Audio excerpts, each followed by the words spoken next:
Olá pessoal, tudo bem? Sejam bem-vindos de volta ao meu canal. Para quem não me conhece, eu sou Leonardo Antunes, poeta, tradutor e professor de língua e literatura grega na URGS. Quem me segue no Facebook e no Instagram deve ter visto recentemente a notícia de que eu terminei a minha tradução da Odisseia. Foram 3 anos traduzindo a Odisseia e outros 3 anos e meio traduzindo a Ilíada. Eu estava desde o início de 2018 nesse esforço tradutório.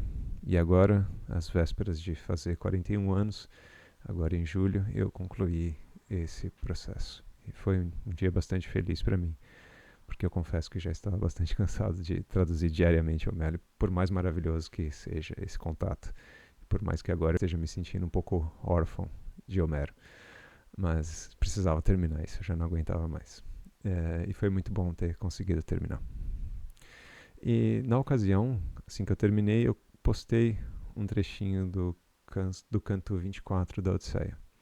E eu vou trazer para vocês hoje esse trecho de forma expandida.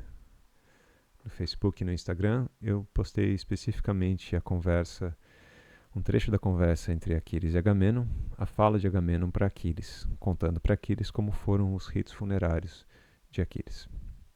E para vocês eu vou ler desde o início do canto, com a cena em que Hermes conduz os mortos, os pretendentes mortos por Odisseu, até o Hades. Para quem não conhece o meu projeto de tradução, eu explico que ele é em decassílabos e que eu traduzo cada verso grego por 2 versos em português. E isso se dá por 2 questões. A primeira é que o decassílabo é o verso comum da nossa épica. Essa é uma das justificativas que eu dou. E a segunda é de que o texto grego, o verso grego, ele já é naturalmente bipartite. Ele já é composto por 2 partes. O verso grego tem sempre uma cesura, sempre um corte no meio. Tem sempre um ponto em que deve haver um fim de palavra bem no meio do verso. Esse tipo de fenômeno a gente chama de cesura. Então, ele naturalmente já é composto por 2 partes. E pensando nisso, o meu professor, o André Malta, fez traduções da Ilíada e da Odisseia, traduzindo cada verso de Homero por 2 redondilhas maiores, 2 versos de 7 sílabas em português. E foi então inspirado na solução dele que eu cheguei a essa solução de 2 decassílabos, alterando apenas para um verso de maior extensão. O André selecionou a redondilha maior, o heptassílabo, porque é o verso comum dos repentes, da nossa poesia oral. E Homero, em sua origem, era poesia oral. Eu preferi me ater ao fato de que Homero é épica e na nossa épica o verso tradicional é o decassílabo. E eu acho que as 2 soluções são igualmente justificáveis, né, a partir desses argumentos. E o que venceu para mim usar o decassílabo e não a redondilha foi uma questão prática. A de que o decassílabo me dava mais espaço para desenvolver a tradução, desenvolver tanto o conteúdo semântico quanto trabalhá-lo esteticamente em português. Então essa é basicamente a justificativa que eu tenho para minha tradução.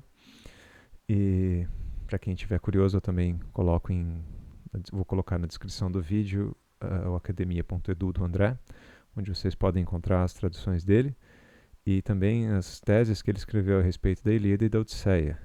Ele escreveu A Selvagem Perdição, que é uma leitura da Ilíada, e A Astúcia de Ninguém, que é uma leitura da Odisseia, entre outros trabalhos que ele fez sobre Homero. Esses são os maiores.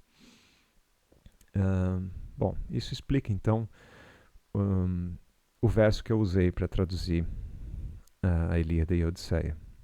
Uma outra explicação que eu acho que é conveniente dar é de que eu tento manter o máximo possível as fórmulas.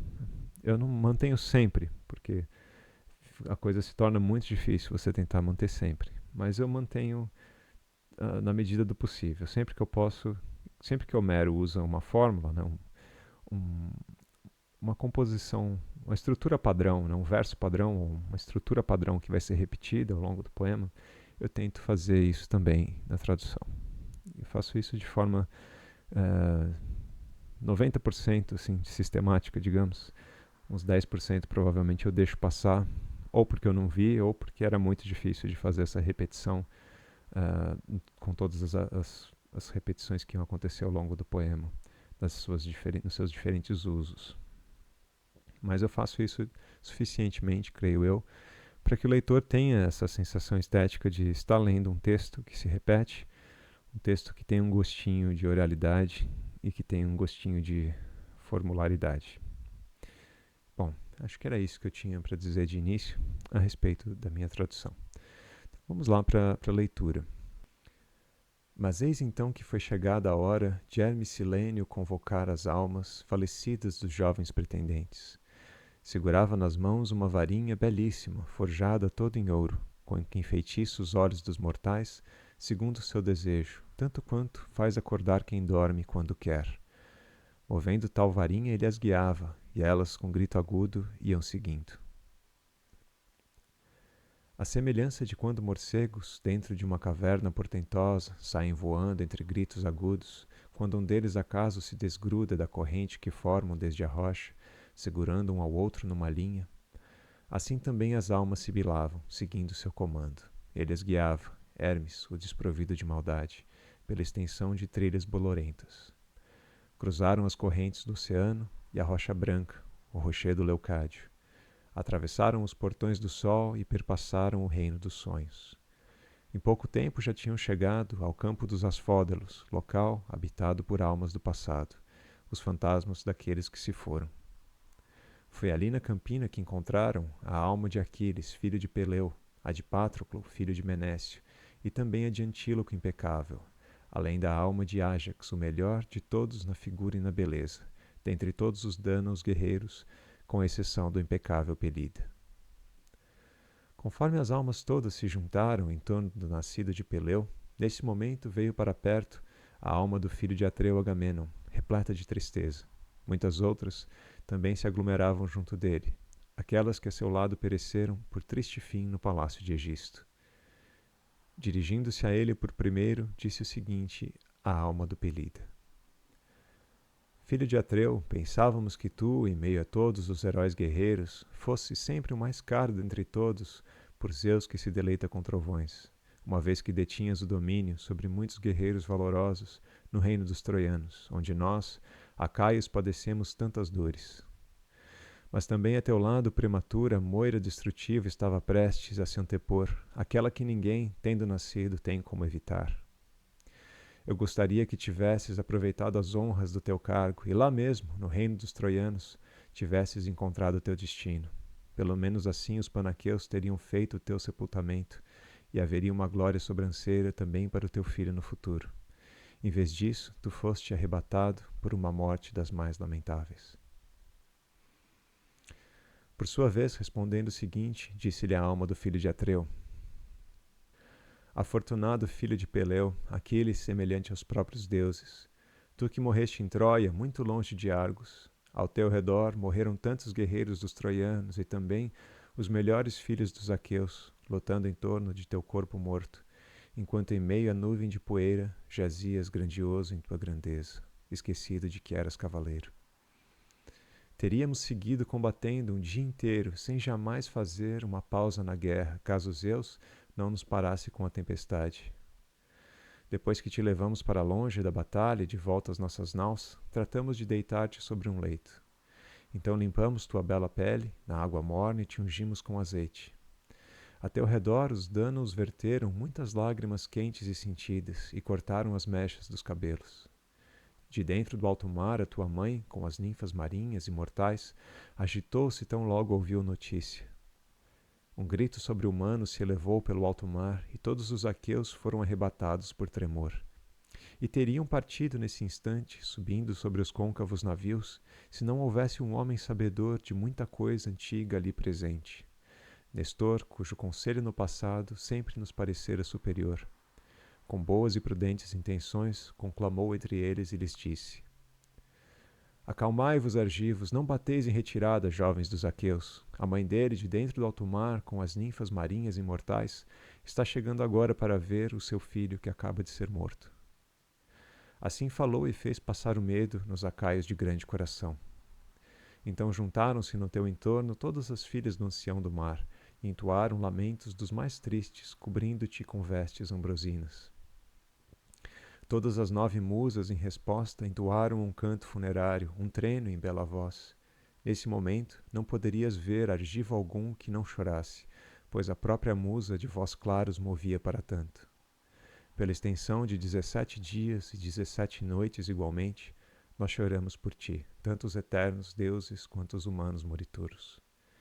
E no 18º dia, enfim, nós te demos a pira funerária. Ao teu redor sacrificamos muitas ovelhas gordas e tardonhas vacas. Tu foste incinerado em vestimentas, de feitura divina e recoberto em muito azeite e dulcíssimo mel. E foram muitos os heróis aqueus, trajando suas armas e armaduras, que se juntaram ao redor da pira, tanto os soldados quanto os cavaleiros, num turbilhão de vozes e estridores. Quando a chama de Hefesto finalmente terminou de te consumir inteiro, a aurora já raiava. Então tratamos, Aquiles, de juntar teus brancos ossos para guardá-los em vinho impermisto, coberto por azeite. Tua mãe deu uma ânfora forjada em ouro, que, segundo nos disse, tinha sido presente de Dionísio e um trabalho do muito celebrado deus Hefesto.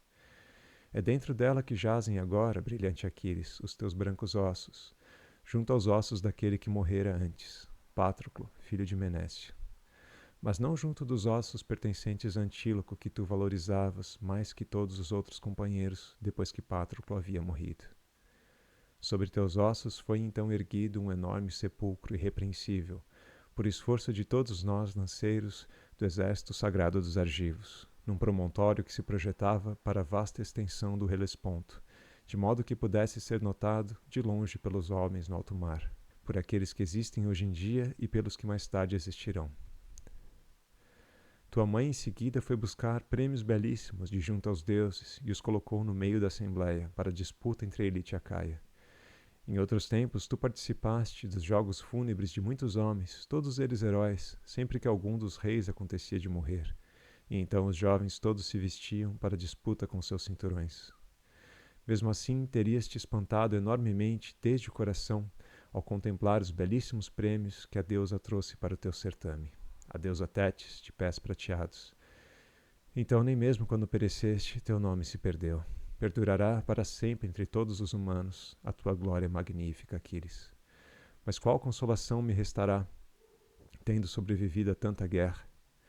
Zeus planejou um tristíssimo fim para quando eu chegasse de retorno, ser morto por Egisto e pelas mãos de minha própria esposa desgraçada. Eles diziam coisas desse tipo, falando abertamente um com o outro. Enquanto isso, para perto deles chegou o guia matador de Argos, conduzindo consigo as almas todas. É claro, a cena continua para além disso, mas eu quis parar por aqui, os primeiros 100 versos do canto 24 da Odisseia. Espero que vocês tenham gostado e que estejam tão empolgados quanto eu estou para ver essa tradução se tornar um livro em breve. Por hoje é isso, pessoal. Obrigado por acompanharem o meu trabalho. Fico muito feliz e muito honrado com a presença de vocês virtualmente aqui assistindo esse vídeo. Um abraço a todos.